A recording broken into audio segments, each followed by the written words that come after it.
we have to recognize that a pivot could be like, I could totally see them, like if the stock market, I think we're down 8% off of our recent highs, give or take. If all of a sudden in a week or two we find ourselves down 15 or 16%, they could throw a mercy cut out there to just stem the bleeding, right? Just to say like, hey guys, we've got you, which will reassure the markets, right?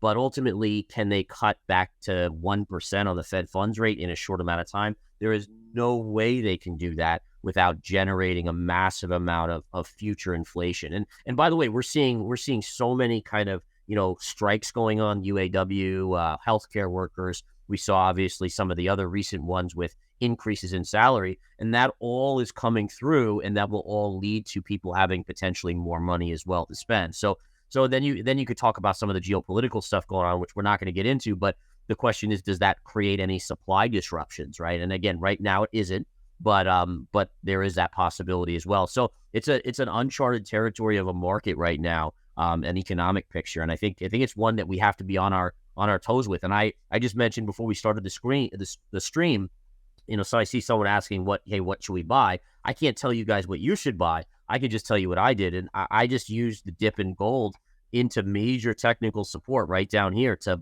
add to my gold positions on Thursday and Friday of last week. So, again, to me, that's a place where it's safer. It's not as volatile as Bitcoin. Bitcoin today, I would just point this out, it is down on the day. So there's a lot of people that argue that Bitcoin is like the digital gold already. It's obviously not, or it would be up with gold today. So it is still somewhat of a risk asset. That's clearly seen by the chart. And so gold is a pure play, right? I mean, inflation is there, fear is there, people run into gold.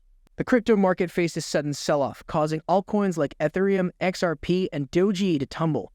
As uncertainty loomed, the global crypto market cap dropped by nearly 1.5% to $1.07 trillion. Bitcoin remained stable, but altcoins like Ethereum and XRP experienced significant declines. Ethereum fell below $1,600, partly due to the Ethereum Foundation's ETH sales dampening its upward potential. Bitcoin Cash led the altcoin sell-off with a 4% drop in just 1 hour. A massive liquidation of long positions totaling $90 million triggered the sell-off, with more than 38,000 traders liquidated in the last 24 hours.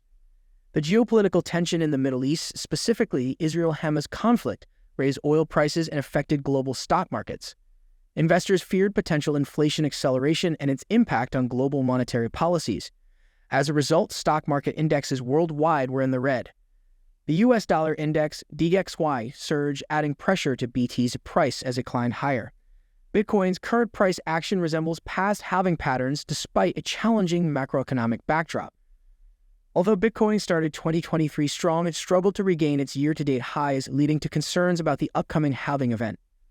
An analysis of past halving run-ups showed similarities in Bitcoin's price behavior. While sentiment is low due to rising rates and a cost-of-living crisis, Bitcoin appears to follow previous cycles, hinting at potential positive post-halving price action. Analysts have varying predictions for Bitcoin's post-halving peak price, ranging from $45,000 to $1 million, fueled by factors like remittance market capture and the store of value narrative. Let's continue our enlightening discussion with Gareth Soloway. This is case in point what I've done for 24 years. Early on in my career, not very well, obviously, as I struggled to learn. It's very hard to learn, but we saw the initial move up on the Bitcoin dominance to this high that was basically going back to 2021.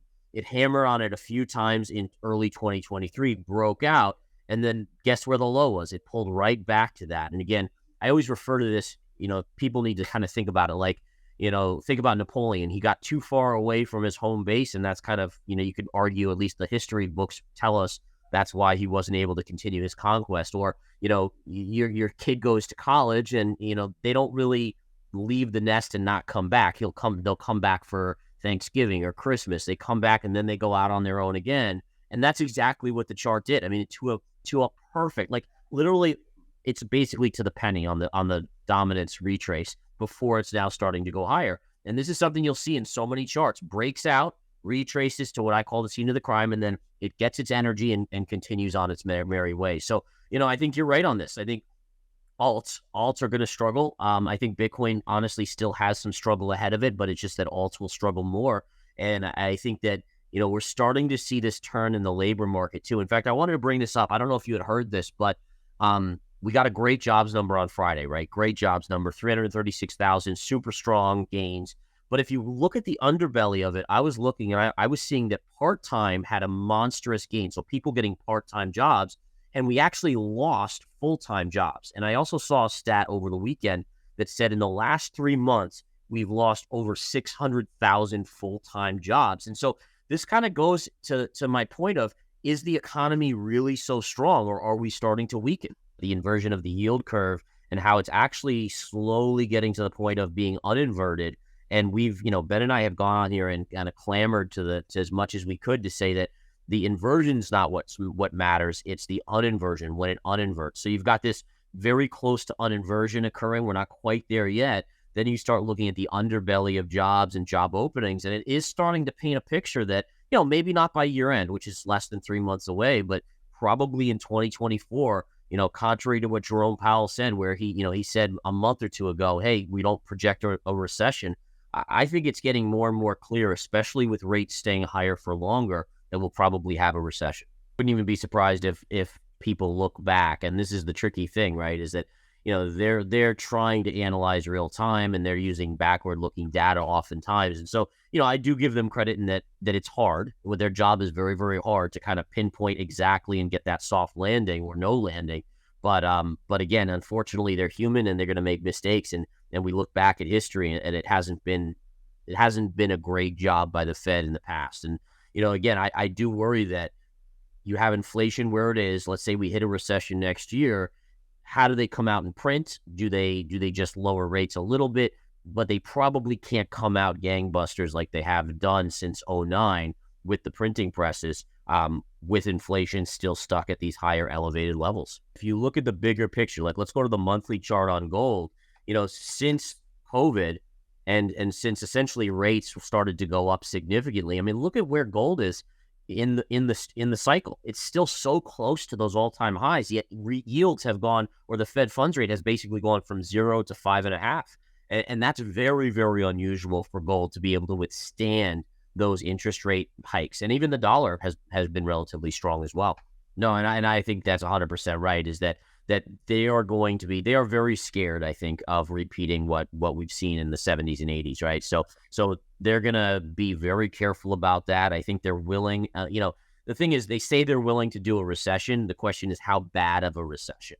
And my biggest fear, and I think we've talked about this before, is that, we may get into a recession that's kind of like not a great, it's kind of not a great environment, but it's not like a 2008, 2009, but it could just last for a really long time because the Fed isn't coming to the rescue. So you essentially have a market that's addicted to free money. It goes into a recession, and maybe they, like we said, throw a mercy cut out there. But if they're not going to drop quickly, then you're not going to get that reflex surge in economic activity. And we could just be kind of stuck in this, stagflation-ish environment I worry about. When Satoshi Nakamoto created Bitcoin, many viewed it as a solution to the drawbacks of fiat money.